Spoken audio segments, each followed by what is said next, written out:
सांगली शहरामध्ये गुंतवणुकीचा विचार करताय? कमर्शियल लोकेशन हवं आहे, स्वतःलाच व्यवसाय करायचा आहे किंवा नामांकित ब्रँड्ससाठी भाडे तत्वावर द्यायचं आहे? मग डोळे झाकून एकच पर्याय, श्री राजलक्ष्मी मॉल. सांगली जिल्ह्यातील नामांकित, अनुभवी व सुप्रसिद्ध श्री राजलक्ष्मी ग्रुप यांचे श्री राजलक्ष्मी मॉल. एकाच छताखाली branded showrooms, restaurant, gym, food court, multiplex theatre, club house, game zone. नुसता मॉलच नाही तर लवकरच सांगलीमधील multi branded entertainment centre. Shri Rajlakshmi mall मध्ये आपली गुंतवणूक करा आणि मिळवा प्रचंड परतावा आणि प्रचंड फायदा. श्री राजलक्ष्मी ग्रुप आता पुण्यामध्ये देखील. अनेक गुंतवणुकींचे पर्याय उपलब्ध. नमस्कार, प्राईम न्यूजमध्ये आपल्या सर्वांचे स्वागत. नेचर केअर सन्मान सोहळा अनेक मान्यवरांच्या उपस्थितीत पार पडला. आपली जमीन ही पूर्वीपासून आपलीच होती. आबा आज्यांपासून आपल्यापर्यंत आलेली ही जमीन त्यावेळी लाकडी फळाने नांगरली जायची. नंतर लोखंडी फळ आले, फळाचे नंबर बदलले. आता ट्रॅक्टरची हॉर्स पॉवरही वाढत चालली आहेत. हे असे का, याचा विचार तर कधी कुणी केला आहे का? याचे कारण फक्त रासायनिक खताचा वापर आहे. शेजाऱ्याने 2 पोती युरिया टाकला की आम्ही 4 पोती टाकायचो. कुठलंही शेतीतील सूत्र माहीत नाही, फक्त ईर्ष्या करायची परंपरा सुरू झाली. हेच ओळखून नेचर केअरने सेंद्रिय शेती कशी करायची हे तंत्रज्ञान शेतकऱ्यापर्यंत पोहोचवले आणि त्याचा प्रसारही झपाट्याने झाला. संबंध महाराष्ट्रात नेचर केअरच्या माध्यमातून सेंद्रिय शेतीची पद्धत सुरू झाली आणि यासाठीच जयदेव बर्वे व सौ कामाक्षी बर्वे व टीमने यशस्वी शेतकऱ्यांना गौरवण्याची परंपरा सुरू केली. यावर्षी ललिता राहुल सोनवणे, मुक्काम पोस्ट खेडगाव, तालुका दिंडोरी, जिल्हा नाशिक, स्वाती नाना काळे, मुक्काम पोस्ट पळशी, तालुका पंढरपूर, जिल्हा सोलापूर, रसिका अनिल फाटक, मुक्काम कोलतारे, पोस्ट दहीगाव, तालुका सुधागड, जिल्हा रायगड, लता अनिल पोहेकर, मुक्काम पोस्ट निंबी, तालुका मोर्शी, जिल्हा अमरावती, सीमा रामचंद्र जाधव, मुक्काम पोस्ट चिंबळी, तालुका खेड, जिल्हा पुणे आणि अश्विनी परशुराम माळी, मुक्काम पोस्ट आमनापूर, तालुका पलूस, जिल्हा सांगली आदी शेतकऱ्यांना गौरवण्यात आले. यावेळी ममता सिंधुताई सपका व आमदार सुहास बाबर यांची उपस्थिती महत्त्वाची ठरली. शेतकऱ्यांचा सन्मान करून त्यांना सेंद्रिय शेतीसाठी प्रेरित करणाऱ्या जयदेव बर्वे आणि टीमची मोठी चर्चा होत आहे.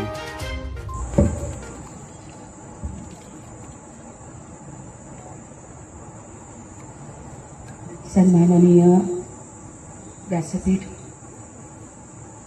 आजच्या कार्यक्रमाचे अध्यक्ष माननीय आमदार भैयासाहेब, नमस्कार. आदरणीय बाबा, आदरणीय भारतीताई, आदरणीय कामाक्षी वहिनी, जयदादा, विल्ले साहेब, नाईक साहेब आणि उपस्थित मान्यवर, आज इथे ज्यांचा सन्मान झाला ते सगळे सन्मानार्थी, माझ्या भगिनी आणि आपल्या सगळ्यांना मी ममता सिंधुताई सपकाळ, पद्मश्री डॉक्टर सौ सिंधुताई सपकाळ यांची कन्या, नमस्कार करते, वंदन करते. खरं सांगते, जेव्हा मला पहिल्यांदा कळालं की मला विट्याला यायचं आहे, विटा हे गाव, एक माझी सुप्त इच्छा या ठिकाणी पूर्ण झाली. कसं ते सांगते, माझ्या आईचे इथे 2-3 कार्यक्रम झाले. आम्ही जयदादांनी आमचं बोलणंही झालं त्यावर की ग्रामीण साहित्य संमेलनाच्या वेळेस माई आल्या होत्या, त्याआधीही 2 कार्यक्रम झाले होते आणि इथले कार्यक्रम करून जेव्हा आई आली होती घरी, तेव्हा तिचं आणि माझं बोलणं झालं होतं आणि त्या बोलण्यात तिने सांगितलं की मी विट्याला जाऊन आले. मी तिला विचारलेलं की या गावाचं नाव विटा का आहे. म्हणजे थोडंसं आश्चर्य वाटलेलं की विटा का. म्हटलं आई, तिथं विटा खूप बनतात का? म्हणजे असू शकतं ना की तिथे काहीतरी प्रसिद्ध आहे म्हणून त्या गावाचं नाव ते आहे. आई मला गमतीने म्हणालेली की हो, तिथे विटा बनतात, पण सोन्याच्या विटा बनतात.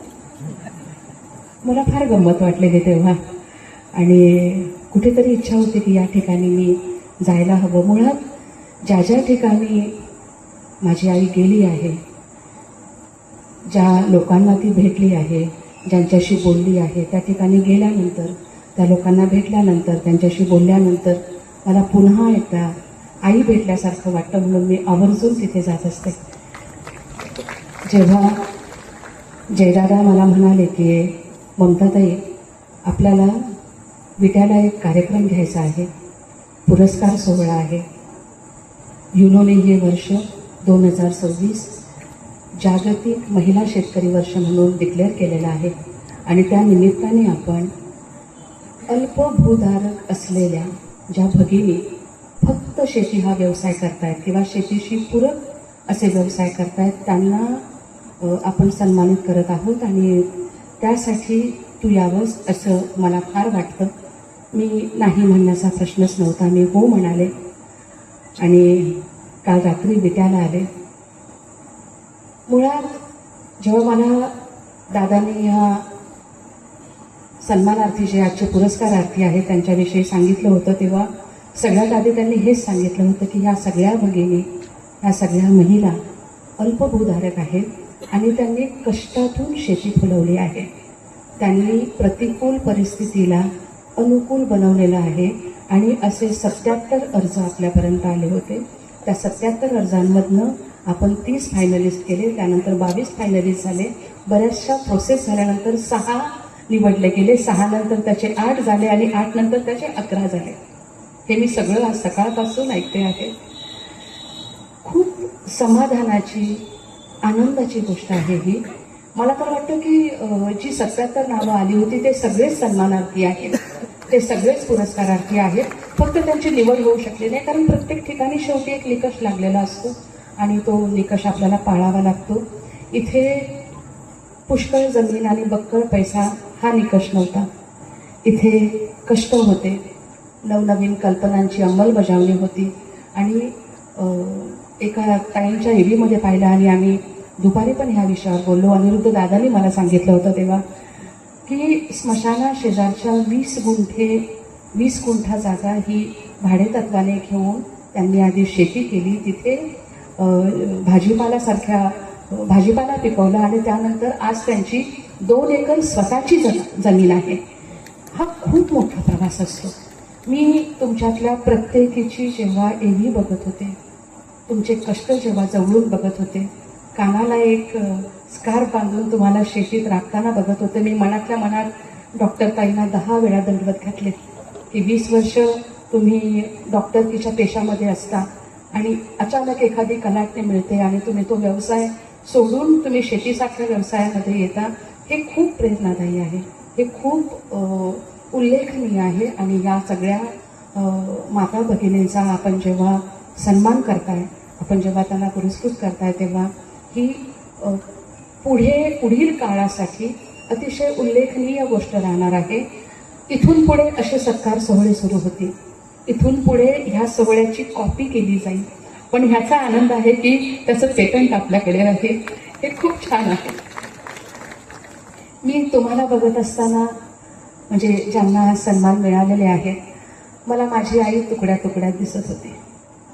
मला कुठलीही कष्ट करणारी महिला, जिने अडचणींवर मात केली आहे, जिने प्रतिकूलतेवर मात केली आहे, जी खचली नाही, जिने लढायचं थांबवलं नाही, अशा प्रत्येक महिलेमध्ये माझी आई मला दिसते. आणि असंही बोललं तर काही अतिशयोक्ती होणार नाही की तुमचा DNA आणि माझ्या आईचा DNA म्हणजे माझाही DNA एकच असला पाहिजे, त्याशिवाय ह्या उर्मी जाग्या होत नाही. मुळात माझी आई, तिचा प्रवास सगळ्यांना माहिती आहे की तिच्यावर आलेला मूवी, तिच्यावर आलेली सिरियल, तिने स्वतः लिहिलेलं आत्मचरित्र, सोशल मीडियावर असलेले असंख्य व्हिडिओज माझी आई सगळ्यांना माहिती. आणि आज मला आवर्जून ज्या गोष्टींची आठवण येते त्या मी तुमच्याशी शेअर करते आज. की माझी आई कायम सांगायची की फुलांच्या पायघड्यावरून चालताना काटे बोचले तर वेदना सहन करायला शिका, कारण काट्यांना बोचणं माहिती असतं, वेदना कळत नसतात. तुमची ही वाट नक्कीच काटेरी असणार आहे. तशा पुढे जाऊन एक पायरी पुढे जाऊन ती सांगायची की तुम्ही तुमचे पाय इतके मजबूत करा, इतके घट्ट करा की एक दिवस हे काटे तुम्हाला म्हणतील, आइए वेलकम सुस्वागतम, आप चलना सीखो. एक दिवस हे काटे तुम्हाला म्हणतील की हम झुकता है आप चलना सीखो ही पुढची पायरी होती. आणि त्याही पुढची पायरी आईने मला सांगितलेली की दरवेळी ममता संकटावर मातच करायला हवी असं काही नाही. कधी कधी संकटाला वळसा घालूनही पुढे जाता येतं. आज तुमच्या सगळ्यांचे एवढी बघताना मला कळत होतं की कुणाची वाट काटेरी आहे, कुणाचे पाय घट्ट आहेत, कुणाचं स्वागत काटे स्वतः करत आहेत आणि कोण संकटाला वळसा घालून पुढे गेलेलं आहे. माझ्या आईने हे सांगून ठेवलं, तिचं जगून झालं होतं, पण त्याची प्रतिरूपं आज मला तुमच्या सगळ्यांमध्ये दिसत होती. त्यासाठी मी तुमचे आभार मानायला हवे की पुन्हा एकदा मला माझी आई तुकड्या तुकड्यामध्ये दिसली. कसं असतं ना की कुठल्याही कार्यक्रमामध्ये सुरुवातीच्या प्रास्ताविकापासून शेवटून दुसऱ्या मनोगतापर्यंत इतकं काही बोलून झालेलं असतं की बोलायला काही शिल्लकच राहत नाही. म्हणजे ह्यातले बरेचसे मुद्दे मी घेणार होते, पण आता ते घेण्यात काही पॉईंट नाही आहे. ते घेण्यात काही पॉईंट नाही आहे. सगळ्यांचं सगळं बोलून झालेलं आहे. मला तुम्हाला एक सांगायचं आहे की तुम्ही फार भाग्यवान आहात.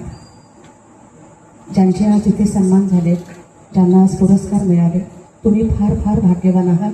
कारण तुमची दखल या कुटुंबाने घेतलेली आहे.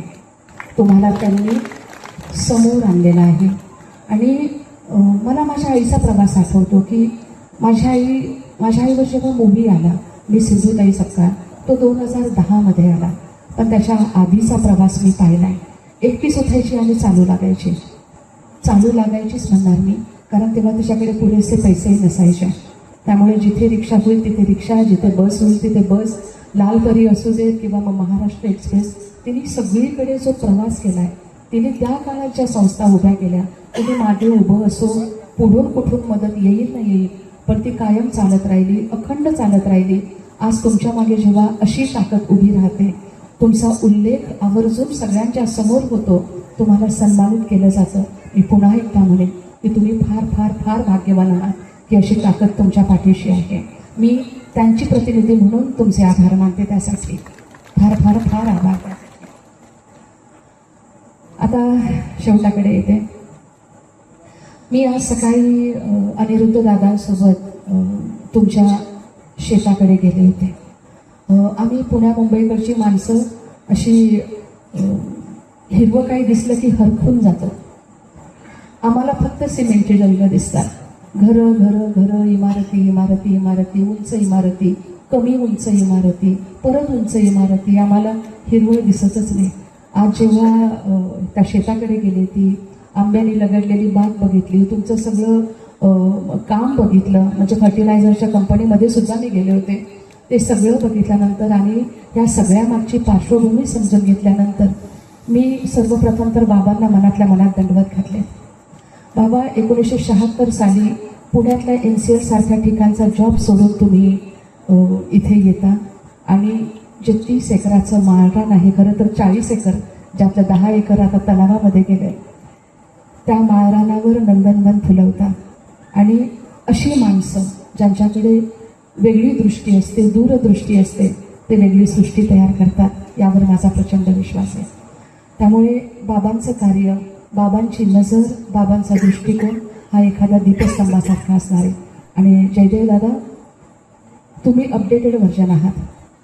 बाबांचं तुम्ही अपडेटेड व्हर्जन आहात, कारण 1996 साली तुम्हीही पुण्यातनं इकडे आलात. हे किती कौतुकास्पद आहे. बरेचदा आपण आपल्या कुटुंबामध्ये आपल्यापेक्षा थोरली माणसं जे काम करत असतात, त्या कामाचे फायदे तोटे, त्याने झालेला त्रास, त्या कामामागच्या हाल अपेष्टा आपण बघत असतो.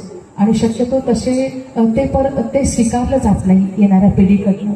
मला आता कळालं की 3री पिढीसुद्धा आता या कामासाठी जॉईन होणार आहे. त्या 3ही पिढ्यांसाठी मला वाटतं एकदा जोरदार टाळ्या झाल्या पाहिजे.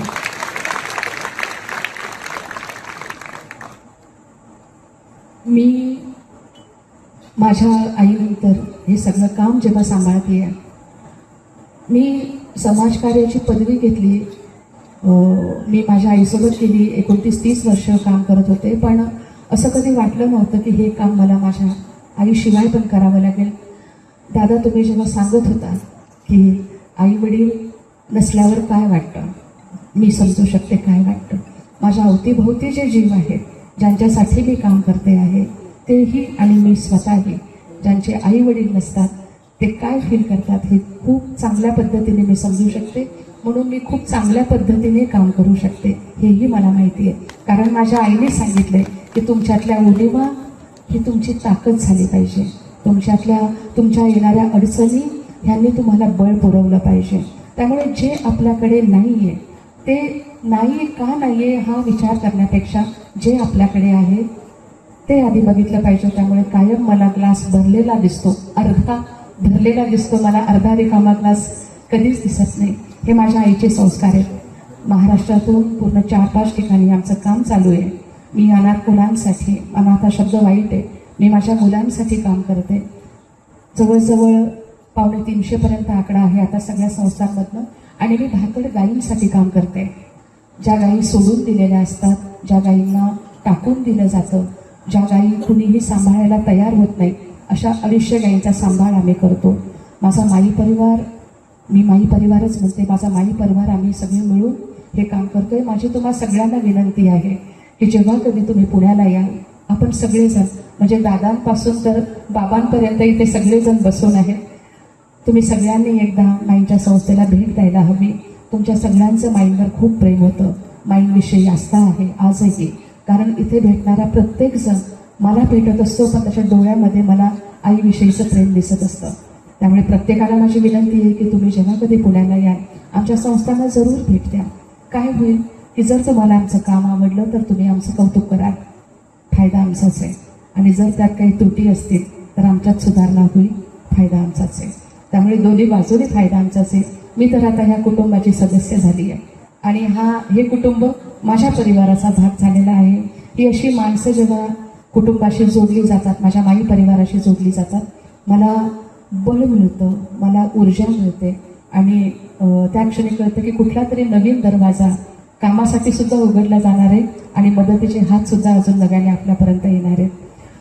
आज या ठिकाणी ज्यांचा सन्मान झाला, ज्यांना पुरस्कार मिळाले, त्या सगळ्या माय मावल्यांचं मी पुन्हा एकदा अभिनंदन करते. तुमचं खूप खूप कौतुक करते. आणि तुमच्या पुढील प्रवासासाठी तुमच्यासारख्याच तुम्ही अजून तयार करा. तुम्ही आदर्श व्हा, तुम्ही आदर्श आहातच, फक्त अजून 4-4 तुमचं हे मान पोहोचू दे. आणि महिला शेतकरी जी संख्या आहे ती अजून वाढू दे अशी मी या ठिकाणी प्रार्थना करते. आणि या पुरस्कारासाठी दादा तुम्ही मला बोलवलं, माझा सन्मान केला, माझं स्वप्न पूर्ण झालं या शहरात येण्याचं, माझ्या संस्थेला मदत केली, यासाठी मी माई परिवारातर्फे आपल्या सगळ्यांचे आभार मानते. जय हिंद, जय महाराष्ट्र.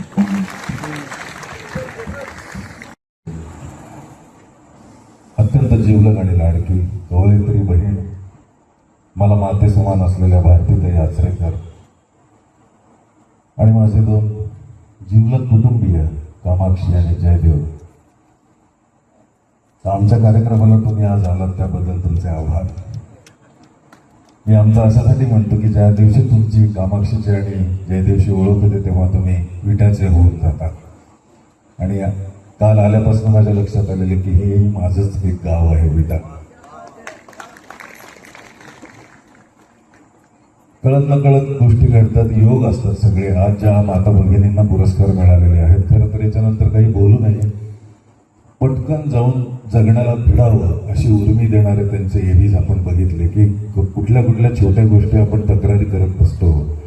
आणि या भगिनींनी कशातनं स्वतःचं आयुष्य उभं केलेलं आहे. तर ताईने म्हटल्याप्रमाणे कागदावर काळं करणे इतकं सोपं नाही हे जगणं. त्यामुळे त्यांच्या संपूर्ण कार्याला सलाम आहे. नकळत मलाही 11 पुरस्कार मिळालेत आज या कार्यक्रमात. कारण स्त्री शक्तीसाठी म्हणून लिहिलेलं जे गाणं होतं मी आनंदी गोपाळसाठी, ते 11च्या 11 जणींच्या पुरस्काराच्या वेळी वाजत होतं, याचा मला अभिमान आहे. आतापर्यंत मिळालेल्या सर्व पुरस्कारांमध्ये आजची संध्याकाळ हा सर्वात मोठा पुरस्कार आणि संस्मरणीय पुरस्कार असेल माझ्यासाठी. कारण लिहिताना आपल्याला कल्पना नसते की कधीतरी या गोष्टीचा इतका चांगला वापर सुद्धा होऊ शकतो. आपण कमर्शियल फिल्म इंडस्ट्रीमध्ये काम करतो, गाणी लिहित असतो सिच्युएशननुसार. तसं आनंदी गोपाळसाठी गाणं लिहिलं होतं, कधी शारदा तू, कधी लक्ष्मी तू, कधी भाविनी व कधी रागिणी. कधी शारदा तू, कधी लक्ष्मी तू, कधी भाविनी वा कधी रागिणी, सहस्रावधी सूर्य झुकतात जेथे, स्वयंभू अशी दिव्य सौदामिनी. तुझ्या वाचनी शून्य अवघे चराचर, अशी सर्वव्यापी तुझी चेतना. तुझ्या वाचनी शून्य अवघे चराचर, अशी सर्वव्यापी तुझी चेतना. तुझी थोरवी काय वर्णेल कोणी, तुला ज्ञात उमलायच्या वेदना. आणि त्यातलं जे एक कडवं वाजत नव्हतं वेळेअभावी, आणि जे सर्वात महत्वाचं मानतो मी, की अहो भाग्य आमचे, म्हणजे पुरुषांचे, अहो भाग्य आमचे, तुझ्या या ललाटी आम्हा प्राप्त झाली जरा सार्थता. स्त्रीचं सौभाग्याचं लक्षण नाहीये, पुरुषांचं सौभाग्य घेते तुम्हाला माथ्यावरती मिरवतायत. अहो भाग्य आमचे, तुझ्या या ललाटी आम्हा प्राप्त झाली जरा सार्थता. तुला फक्त तू जन्म देतेस येथे, तुझ्या वाचनी वांझ पुरुषार्थ हा, तुझ्या वाचनी वांझ पुरुषार्थ हा. आयुष्याला घाबरण्याचा स्वभाव नाही आहे भयासाठी. सिंधुताईंचा विषय निघालाय. आमचं खूपच वेगळं नातं होतं, ममताला माहिती आहे, आणि त्यांना माझ्या काही रचना आवडायच्या, घरी बोलवून ऐकवायला लावायच्या. आई असण्या नसण्याच्या भीतीने अनेक गोष्टी लिहिल्या जातात. या आयुष्याला घाबरण्याचा स्वभाव नाही आई, तुझ्या विना पण जगावयाचा सराव नाही आई. तुला पाहुनी झुलणारी ती तुळस वाळून गेली. तू गेल्यानंतर तुला पाहुनी झुलणारी ती तुळस वाळून गेली. बाकी या अंगणी फुलांचा अभाव नाही आई, पण तुझ्या वाचून जगावयाचा सराव नाही आई. छप्पर होते तुझे तोवरी वादळ सोसत होतो, छप्पर होते तुझे तोवरी वादळ सोसत होतो. आता साध्या फुंकरी पुढे निभाव नाही आई, आयुष्याला घाबरण्याचा स्वभाव नाही आई. तरीही तिच्या अस्तित्वाकडे, तिच्या सौंदर्याकडे, तिच्या वावराकडे आपल्या आसपासच्या बघण्याचा एक वेगळा दृष्टिकोन असू शकतो, की किती दिसावी आई सुंदर काय तुम्हाला सांगू मी. लहानपणी तर दिसायचीच, पण आता आम्ही ह्या वयात आल्यानंतर सुद्धा आत्ताची आमची आई आम्हाला किती सुंदर दिसते, किती सुंदर वाटते. बऱ्याचदा घरामध्ये संभाषण आटलेलं असतं. आमच्या शहरामध्ये आईचं आणि मुलांचं बोलणं सुद्धा होत नाही. तर तुम्हा सर्वांच्या साक्षीने मी माझ्या आईला हे नेहमी सांगण्याचा प्रयत्न करतो, किती दिसावी आई सुंदर काय तुम्हाला सांगू मी. सुरकुत्यांमुळे पडलेली भर काय तुम्हाला सांगू मी. झुंजू मुंजू होता होता श्लोक तिचे पडतील गाणी. आपल्याला घरात असणाऱ्या थोरा मोठ्यांचं अस्तित्व ते गेल्यानंतर ते महत्व कळतं. किती साधा साधा वावर असतो, पण काय काय गोष्टी घडत असतात. की झुंजू मंजू होता होता श्लोक तिचे पडती कानी. अहो खजील होत मग उठतो भास्कर काय तुम्हाला सांगू मी. ती उठल्यानंतर सूर्य जागा होतो, आपल्याला उशीर झाला म्हणून. दिशा दिशांवर वात्सल्याने हात फिरू लागता तिचा, दिशा दिशांवर वात्सल्याने हात फिरू लागता तिचा. बालक होते उभे चराचर काय तुम्हाला सांगू मी. किती दिसावी आई सुंदर, आणि हात पोळतो पुन्हा पुन्हा पण कुठे जाणवे दाह मला. आयुष्याच्या प्रवासात चटके बसतात. हात पोळतो पुन्हा पुन्हा पण कुठे जाणवे दाह मला. येत राहते कुठून फुंकर काय तुम्हाला सांगू मी. किती दिसावी आई सुंदर, आणि कुण्या अपेक्षे विणा किती ते प्रसन्न दिसते हास्य तिचे. या जगामध्ये फार कमी लोकांना निरपेक्ष हसता येतं. नाहीतर आपल्याला प्रत्येकाला आपल्या हसण्यातनं, समोरच्याशी बोलण्यातनं काहीतरी परतावाच हवा असतो. दोन निरपेक्ष हास्य बघितले, पहिलं पहिल्या ओळीत आहे, दुसरं दुसऱ्या ओळीत आहे. पटतंय का बघा. की कुण्या अपेक्षे विणा किती ते प्रसन्न दिसते हास्य तिचे. अहो तिचीच नक्कल करतो ईश्वर काय तुम्हाला सांगू मी. किती दिसावी आई सुंदर. आणि ज्या कवितेचा सुमेधाने उल्लेख केला, एक प्रार्थना आहे छोटीशी. आत्ता मला एवढं लक्षात आलंय कार्यक्रम अटेंड करत असताना, की एक तरी या माता भगिनींसारखं डायरेक्ट जगायला फिरायला शिकलं पाहिजे. आणि दुसरी गोष्ट म्हणजे तुम्ही जगण्याशी लढत असताना बर्वे कुटुंबासारखा माणूस की तुमच्यामध्ये जिवंत ठेवता आली पाहिजे तुम्हाला. की द्यायचे तर एवढे वरदान दे रे ईश्वरा, द्यायचे तर एवढे वरदान दे रे ईश्वरा. माणसाला वेदनेची जाण दे रे ईश्वरा. तू भले देऊ नको पोटास माझ्या भाकरी, तू भले देऊ नको पोटास माझ्या भाकरी. पण भुकेशी झुंजण्याचे त्राण दे रे ईश्वरा. द्यायचे तर एवढे वरदान रे. ज्या गरिबीने उरी जाणीव तेवत राहिली, ज्या गरिबीने उरी जाणीव तेवत राहिली, त्या गरिबीचा जरा अभिमान दे रे ईश्वरा. भूतकाळाचे नको अथवा भविष्याचे नको, भूतकाळाचे नको अथवा भविष्याचे नको, वर्तमानाचे जरासे भान दे रे ईश्वरा. द्यायचे तर एवढे वरदान दे, फक्त हंबरड्यांकडे धावू नये काळीज रे. लिहिलेल्या ओळीची प्रचिती नंतर कशी येते बघा. आज यांनी जे काम केलेलं आहे त्याची प्रचिती दुसऱ्या ओळीत आहे की फक्त हंबरड्यांकडे धावू नये काळीज हे, घुसमटीही ऐकणारा कान दे रे ईश्वरा. द्यायचे तर एवढे वरदान दे, आणि मी कुठे म्हणतो मला दे आढळपद गगनातले. हे जयदेवचं आणि कामाक्षीचंच म्हणणं आहे, त्यांचीच प्रार्थना आहे असं समजूया. त्यांनाच शोधतोय शेवटच्या वेळी आजच्या कार्यक्रमातला की मी कुठे म्हणतो मला दे आढळपद गगनातले. ध्रुवबाळाची गोष्ट माहिती आहे आपल्याला. आढळपद मिळावं म्हणून देवाला त्यांनी धारेवर धरलं होतं, तेही नको. मी कुठे म्हणतो मला दे आढळपद गगनातले, माणसांच्या काळजातच स्थान दे रे ईश्वरा. माणसांच्या काळजात स्थान दे रे. धन्यवाद.